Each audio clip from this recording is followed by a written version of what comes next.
Bonjour, bonjour, bonjour à tous. Ça faisait un petit moment que je n'avais pas fait de vidéo diététique spirituelle avec le maître Omraam Mikhaël Aïvanhov. Et il ne fait pas très beau, je me suis dit tiens, j'ai envie de me poser et j'ai envie de pratiquer la bibliomancie. Ah, encore un grand mot. La bibliomancie, c'est cet art ésotérique qui consiste à ouvrir la page d'un livre quand on a des questionnements et à lire le contenu, et bien souvent ça répond à nos questionnements du moment. Alors, je lirai la 4e de couverture pour vous dire un petit peu qui était le maître Omraam Mikhaël Aïvanhov. Vous voyez circuler sur les réseaux sociaux beaucoup de citations qui lui appartiennent, qu'il a écrit. Mais pour ceux qui suivent la chaîne depuis longtemps, ça risque d'être redondant si j'explique à chaque fois au début de la vidéo. Je vous invite à vous installer et à cultiver votre jardin spirituel avec le maître. Alors, je vais choisir des pages en bibliomancie, bien sûr, mais pas des pages que j'ai déjà lues. Ce serait ballot quand même, hein parce que j'ai mis des petites coches. J'ai fait beaucoup de vidéos. Vous pourrez les trouver dans Élégance spirituelle ou dans Diététique spirituelle, je ne me souviens plus. Alors, pour la petite histoire, le nom de ces playlists, donc sur ma chaîne YouTube, vous avez des playlists. Pour la petite histoire, c'est mon amie, mon attachée spirituelle, Violetta, là, joli prénom en plus, qui m'a donné le nom de ces playlists parce qu'à un moment donné, j'avais trop de vidéos et je ne retrouvais plus mes petits. Alors, c'est parti pour la lecture et éventuellement les petites canalisations des lieux lumineux pour accompagner les textes du maître Omraam Mikhaël Aïvanhov. Le Seigneur ne veut qu'une chose pour ses créatures, qu'elles bénéficient le plus possible des richesses qu'il leur a données. Et elles ne bénéficieront vraiment de ces richesses que si elles apprennent à les lui consacrer. Tout ce qui est consacré à Dieu est protégé par des esprits lumineux du monde invisible. Une faculté, un talent que vous consacrez à Dieu s'accroît, s'amplifie, tandis que, s'il ne lui est pas consacré, vous le perdez. Même si, concrètement, vous le possédez encore, c'est comme si vous étiez déjà en train de le perdre, car, intérieurement, vous n'en bénéficiez pas autant que vous le pourriez. Comprenez bien cela. On peut posséder de grandes richesses, mais, en même temps, en être privé, parce qu'on ne les a pas consacrées pour vraiment assurer leur protection. Chaque jour, vous pensez à protéger, dans votre maison ou ailleurs, des quantités d'objets sans importance. Alors, pourquoi oubliez-vous de protéger vos facultés et vos talents? Consacrez-les au Seigneur et ils seront à l'abri. Alors, le maître Omraam Mikhaël Aïvanhov était un philosophe et pédagogue d'origine bulgare. Il était né en 1900, il est décédé en 1986. Il est arrivé en France en 1937. Donc, à l'époque, la religion, c'est un peu pareil pour Allan Kardec et tous les philosophes qui essayent de sortir des sentiers battus du dogme des religions ou de la politique aussi, c'est souvent le cas, eh bien c'était compliqué. Donc, il faisait avec les mots et les phrases du moment. Et c'est pour ça que souvent, vous retrouverez le mot Dieu dans ce type de lecture. Mais vous pouvez remplacer par la source, par l'univers, par l'énergie divine si vous préférez. Cela n'a pas grande importance du moment que vous vous appropriez les textes et que vous les rangiez bien dans votre valise spirituelle. Et pour ceux que vous préférez, CEUX, vous pouvez bien entendu les ranger dans votre banque spirituelle et les cultiver dans votre jardin spirituel. Vous n'avez pas une idée juste de ce qui est le plus important pour vous. Combien de fois vous perdez votre paix? Oui, la paix de votre âme, vous la donnez bien souvent pour rien. Et quand vous voulez vous présenter devant le Seigneur, vous n'avez pas le visage intérieur qui convient. Parfois, vous prêtez aussi votre cœur et votre intellect à des activités louches. Quel bien en retirez-vous?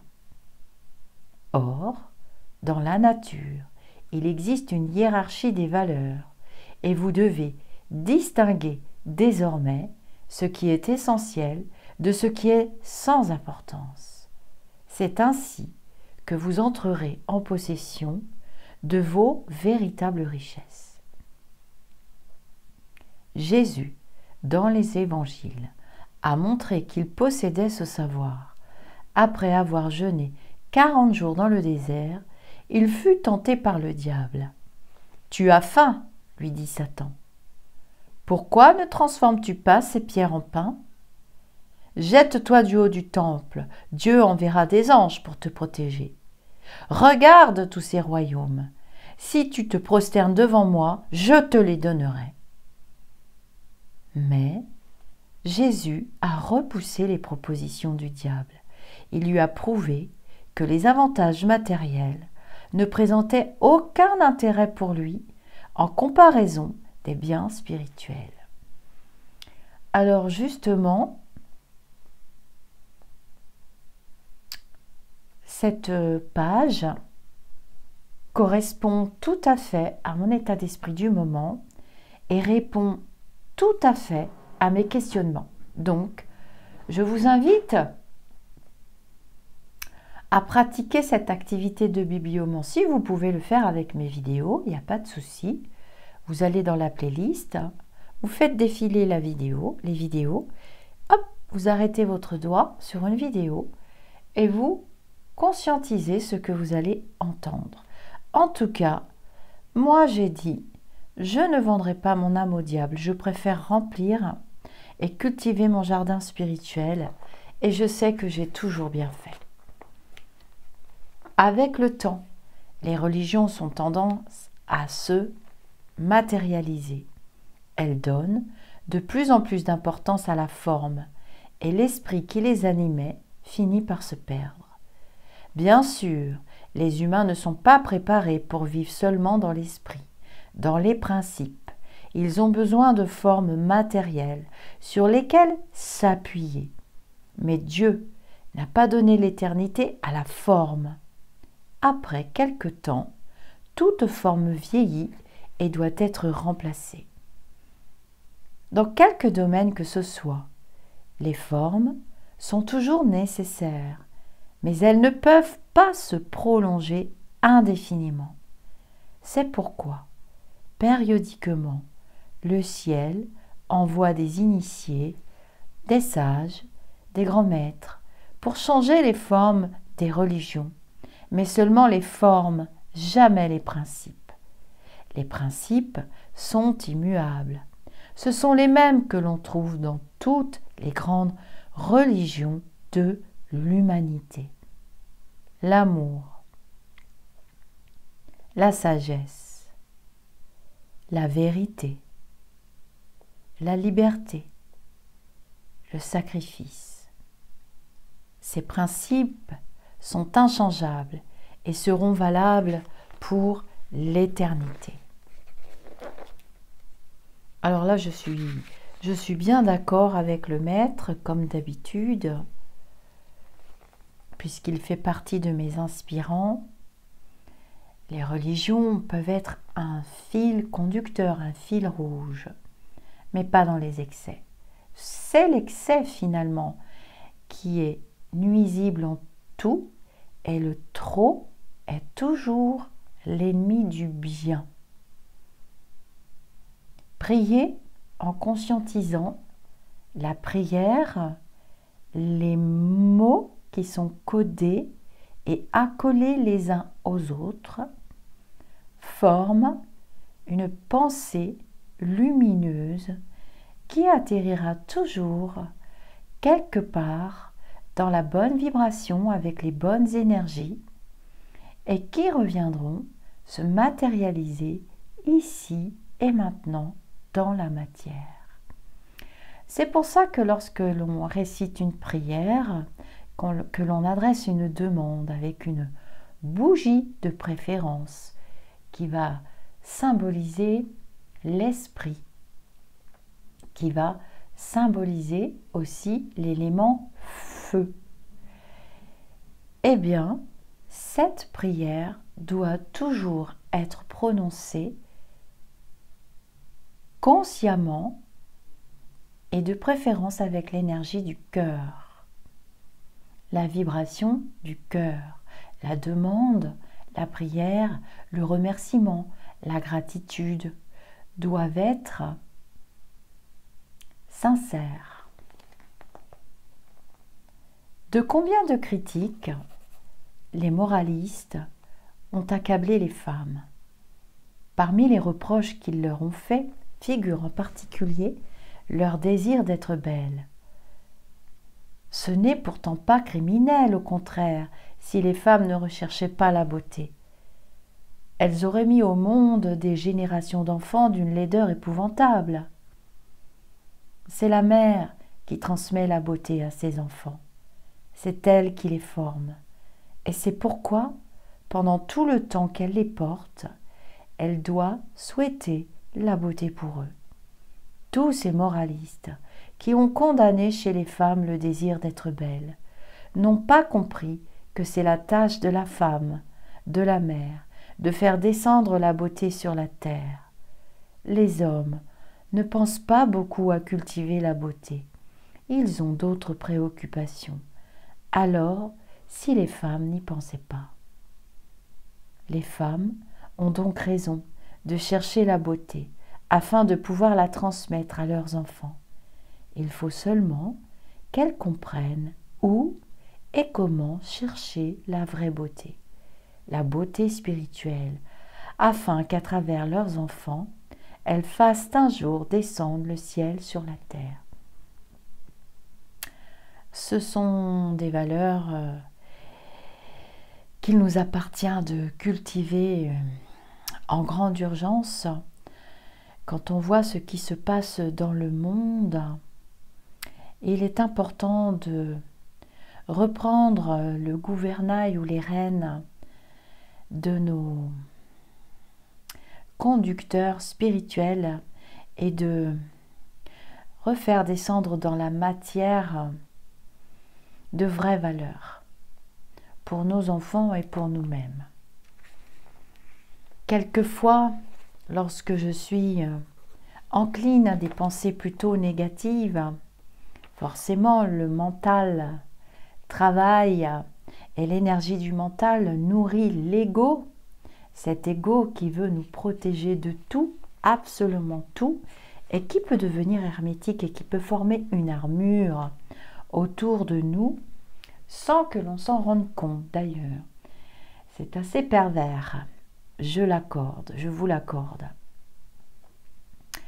Eh bien, lorsque je suis encline à des pensées plutôt négatives, je me dis que ma génération ne verra pas beaucoup les changements, que nos enfants merveilleux, nos petits-enfants soleil, il y en a, je vous en ai présenté sur la chaîne, vont devoir bûcher et cultiver pour que ce monde devienne un monde où chacun se respecte. Je dis toujours que ma liberté s'arrête là où commence celle de l'autre. Il peut arriver que vous vous sentiez poursuivi par des images qui vous alourdissent, vous troublent. Ne vous laissez pas envahir. Éloignez-les et remplacez-les par des images qui vous redonnent la joie, le courage et l'espoir. Pour comprendre l'importance des images, vous devez bien vous pénétrer du fait qu'elles possèdent une vie, des pouvoirs, et donc que certaines attirent la foudre et d'autres vont venir sur vous comme toutes les bénédictions du ciel. Chacun de vous doit chercher à former en lui-même des images qu'il arrache à l'obscurité et aux pesanteurs terrestres. Et lorsque vous n'y arrivez pas, aidez-vous de la contemplation de tableaux, d'images peintes. Dans les temples, les églises, les images saintes n'ont pas d'autre fonction que d'aider le croyant à créer en lui un état grâce auquel il deviendra un récepteur, mais aussi un émetteur d'énergie divine. Vous voyez, tout à l'heure, je vous parlais d'énergie divine. J'aime beaucoup ce terme parce qu'on parle encore d'énergie et de fréquence. Il est bien évident que si vous écoutez la radio, vous êtes sur une fréquence. Je pense que cette image vous parle.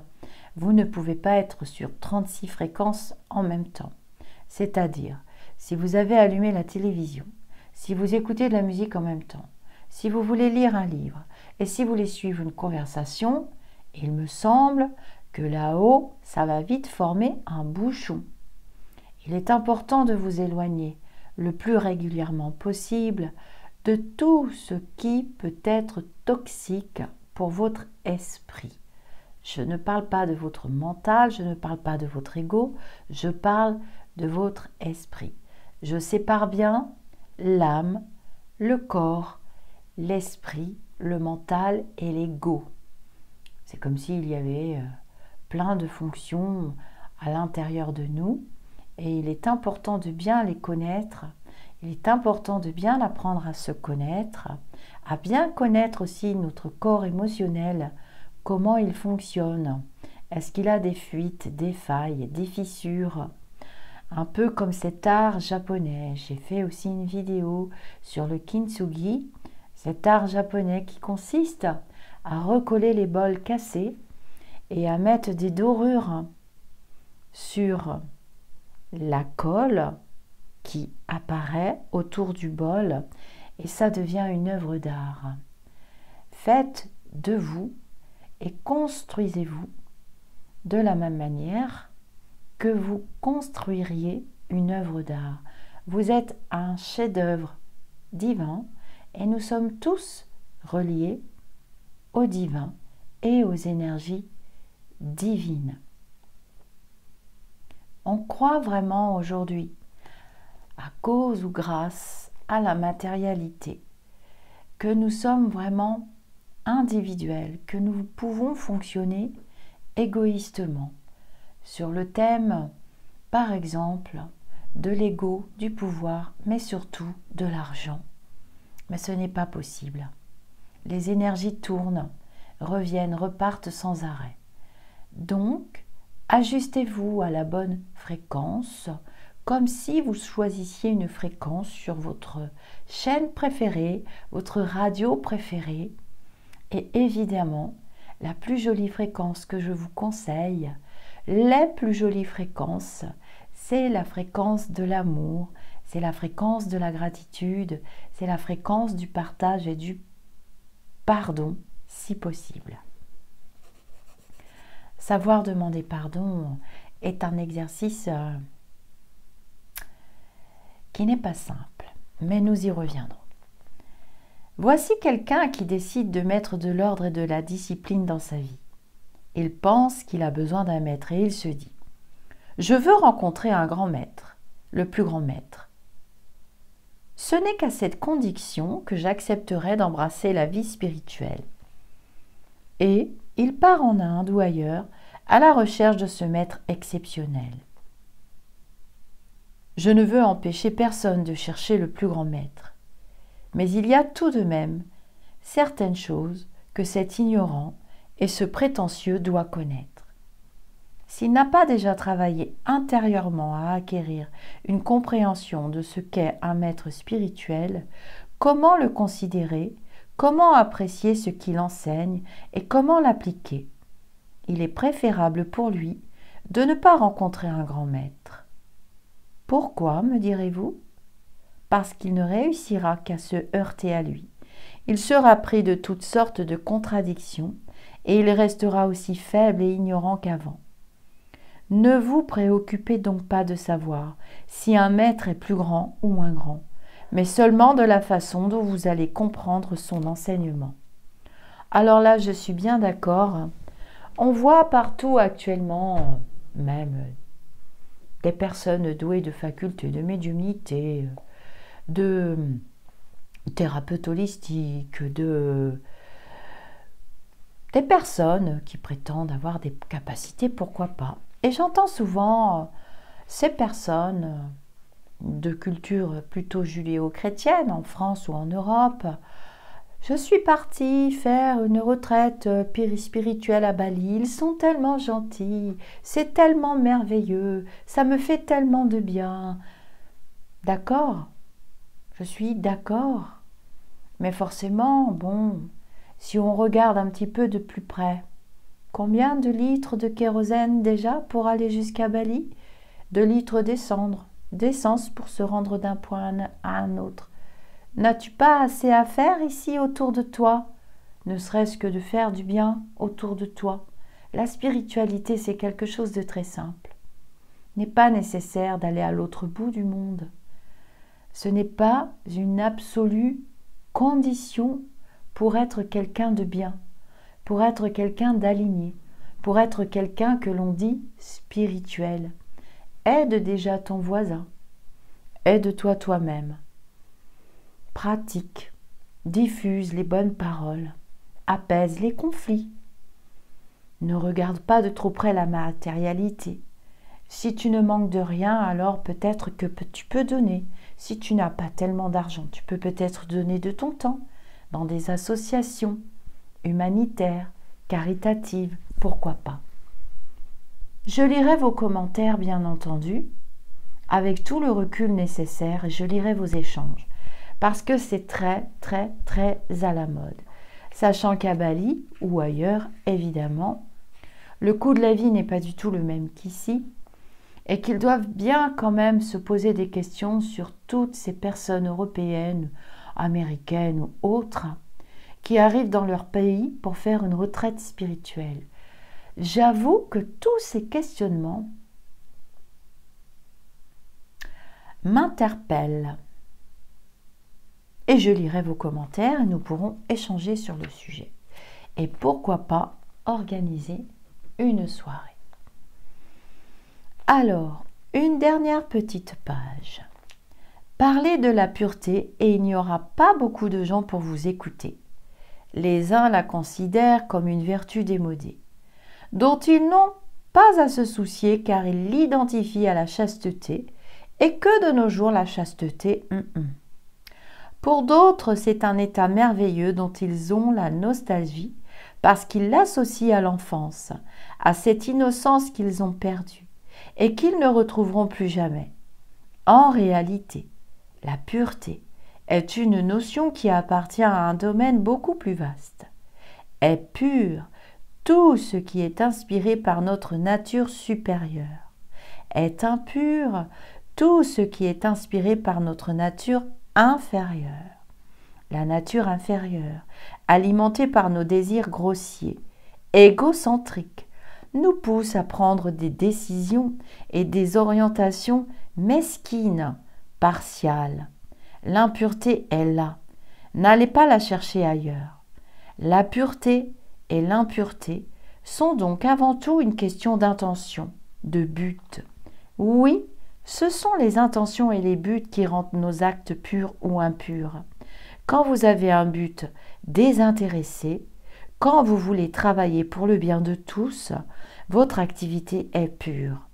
Alors, si vous recherchez sincèrement la pureté, de tout votre cœur, de toute votre âme, efforcez-vous de limiter les manifestations de votre nature inférieure. Alors là, cette synchronicité en bibliomancie répond tout à fait aussi à mes questionnements du moment parce que je me demande si je suis normale. Quand j'assiste, qu'on me demande par exemple de venir participer à des manifestations, on va appeler ça des salons, des festivals, d'autres manifestations, pourquoi pas, nous sommes dans le partage, la bienveillance, tout à fait. Mais quand on gratte sous le vernis et qu'on découvre qu'en fait, il y a une énorme circulation d'argent, je sais bien qu'il y a un coût pour ce genre de manifestation, mais que certains travaillent bénévolement, parce que ça demande quand même du travail, et que d'autres, pendant ce temps-là, se remplissent les poches, j'avoue que mes questionnements, mes étonnements sont quand même justifiés. Et quand je pose des questions sur ce manque d'équilibre, pourquoi certains sont rémunérés, d'autres pas? Pourquoi certains doivent payer leur stand très très cher et d'autres pas? Pourquoi certains ont tous leurs frais de rembourser et pas d'autres? Il n'y a pas de pureté. Il n'y a pas de bonnes intentions. Il n'y a pas de but partagé. Donc, mon âme se met en souffrance, mon esprit se dispute avec des énergies que je ressens toxiques pour moi, qui ne va pas du tout avec mon engagement spirituel, mon engagement terrestre aussi. On a besoin d'égalité, on a besoin de fraternité, on a besoin de partage. Je ne peux pas être d'accord avec ce type de fonctionnement qui n'ont trait qu'au pouvoir, à l'ego et à l'argent. C'est pour ça que quelquefois vous êtes étonné de ne pas me voir lors de certaines manifestations. C'est parce que derrière, le fonctionnement ne me convient pas et les énergies sont épouvantables puisque je me sens perdue. C'est comme si j'étais plongée dans une marmite d'eau bouillante dans laquelle je n'ai pas pied, dans laquelle je ne vois pas le fond, c'est sans fond, c'est sans fin, ce sont des gouffres sans fin dans lesquels je ne veux pas aller. Il n'y a rien de spirituel dans ce type de manifestation. Je peux comprendre que ça se produise, je peux comprendre qu'on ait besoin aussi de se montrer, de montrer ses capacités, mais dans ce cas, tout le monde doit être au même niveau. Tout le monde doit partager. Sinon, les énergies sont toxiques. Et pour les personnes qui ont de vraies capacités comme moi, je me considère, je pense que je vous l'ai suffisamment prouvé. Je ne suis pas du tout en train de discuter avec mon ego auprès de vous et avec vous et entre nous. Je pense que les vraies personnes qui ont de bonnes intentions, et je le sais pour avoir discuté avec des confrères et des consoeurs, se sentent vraiment très très mal à l'aise dans ce genre de manifestation. Mais plus que mal à l'aise, on peut carrément tomber malade. Un médium peut tomber malade, gravement malade, s'il est frappé par des énergies épouvantables. Ça peut être des pieux astrales, ça peut être des flèches astrales, ça peut être des claques, ça peut être des maladies, ça peut être de la fatigue, ça peut être des maux de tête, ça peut être n'importe quoi. On doit faire très très attention quand on a choisi de s'engager sur ce chemin et d'entraîner les personnes avec nous, on doit garder toujours la main sur la corde et ne pas la quitter. Voilà, être en travail spirituel, être main dans la main avec des lumineux, des êtres éveillés, des êtres extrêmement, des êtres d'amour. Tout simplement, on ne peut pas cautionner, on ne peut pas être et avoir. Et j'ai choisi d'être. Et le ciel me le rend bien. J'espère que cette petite vidéo vous a plu. Alors, je vais vous lire la 4e de couverture parce qu'il y a beaucoup de nouveaux abonnés.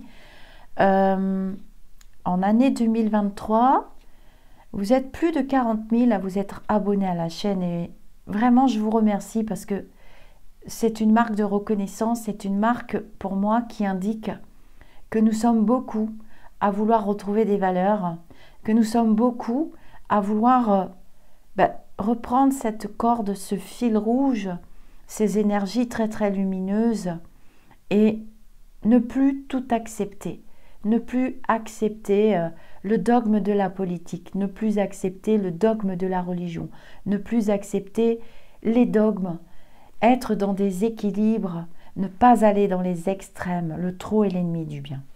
Alors, merci à vous et merci à toutes les personnes qui mettront un pouce sur cette vidéo pour m'aider pour le référencement de ma chaîne YouTube et puis pour qu'elle continue d'évoluer. Je ne suis pas éternelle. Si je devais quitter un jour, c'est ce qui arrivera, hein, YouTube et les réseaux sociaux, je confierai cette chaîne à des personnes de confiance qui continueront après moi, bien entendu. Je dois vous dire aussi que j'ai pris la décision avec mon mari de m'engager à la Croix-Rouge. Donc, j'aurai vraisemblablement moins de temps. Vous savez que, bon, pour les consultations, c'est réglé. J'ai pas grand-chose à vendre. J'ai plus tellement d'espace-temps. Et j'ai décidé de m'engager à la Croix-Rouge et de m'engager au Secours catholique. Je vous avais prédit qu'il y aurait vraiment de plus en plus de personnes malheureuses, isolées, pauvres et en synchronicité. En me rendant chez mon médecin, que je salue, je l'aime beaucoup, c'est un saint homme, il y avait des affiches et j'ai dit à mon mari, voilà la réponse et je m'engage. Je m'engage à donner de mon temps terrestre au Secours catholique et à la Croix-Rouge. Et je vous en parlerai dans d'autres vidéos et on verra si on peut développer une chaîne humaine ici, dans ce département où il y a beaucoup de personnes pauvres. Donner de son temps, ma grand-mère me disait toujours, c'est ce qu'on a de plus précieux. Donner de son temps, apporter son soutien, apporter son aide, c'est ce qu'on peut faire de plus beau sur le plan spirituel. Voilà. Et ça suffit pas les retraites. L'annoncer publiquement, tatati tatata. Il faut donner. Actuellement, c'est très difficile pour les personnes seules, pour les femmes, pour les hommes, pour les familles aussi. Voilà, ils ont besoin de matériel, ils ont besoin de nourriture, ça ne suffit plus. Donc, qui était le maître? Donc, il était philosophe et pédagogue d'origine bulgare. Il est arrivé en France en 1937. Bien que son œuvre aborde les multiples aspects de la science initiatique, il précise « Chacun doit travailler à son propre développement, à condition qu'il ne le fasse pas uniquement pour lui-même, mais pour le bien de la collectivité. » À ce moment-là, la collectivité devient une fraternité. Une fraternité est une collectivité où règne une véritable cohésion, parce qu'en travaillant pour lui-même, chaque individu travaille aussi consciemment pour le bien de tous. Il nous dit « La reconnaissance, la gratitude sont des puissances qui désintoxiquent l'organisme, neutralisent les poisons, renouvellent les matériaux. Pourquoi les humains sont-ils tellement ingrats? Ingrats envers le Créateur, ingrats envers toute la nature, ingrats les uns envers les autres. Ils ne retiennent de leur existence quotidienne que ce qui leur a manqué ou déplu. Alors, ils ne voient pas qu'il y ait tellement de quoi remercier. Et pourtant si, il y a immensément de quoi remercier. Celui qui veut avancer sur le chemin de l'évolution doit apprendre la reconnaissance, car c'est grâce à elle qu'il obtiendra un jour la clé de la transformation de la matière. Tâchez de bien comprendre cela. Si vous savez remercier, la nature des éléments qui entrent dans la composition de votre matière sera différente, plus sensible, plus subtile, plus résistance, et vous sentirez que vos organes psychiques et même physiques font un meilleur travail. Ben voilà, la reconnaissance, la gratitude, c'est très très puissant, vous savez, ça désintoxique l'organisme. Et quand je dis que je ne veux pas d'argent, quand j'offre du temps, quand j'ai envie de faire des conférences, quand j'ai envie de partager, je ne veux pas qu'on me parle d'argent et je veux que tout le monde soit sur le même pied d'égalité. Je ne vois pas pourquoi certains humains s'en mettraient plein les poches pendant que d'autres triment pour essayer de se faire un minimum de publicité. Je trouve ça vraiment scandaleux et honteux ce qui se passe de nos jours en France. Il n'y a même pas de réglementation. Voilà. Et les organisateurs de salons, je comprends qu'ils fassent payer parce que ça a un coût au niveau terrestre. Mais alors, il faut que tout le monde soit sur le même pied d'égalité. Namasté mes amis d'ici d'où d'ailleurs. Si vous voulez vous procurer ce livre, vous pouvez. C'est très très très très très nourrissant. À très bientôt. N'oubliez pas les pouces. Si vous êtes d'accord avec ce qui est dit dans cette vidéo.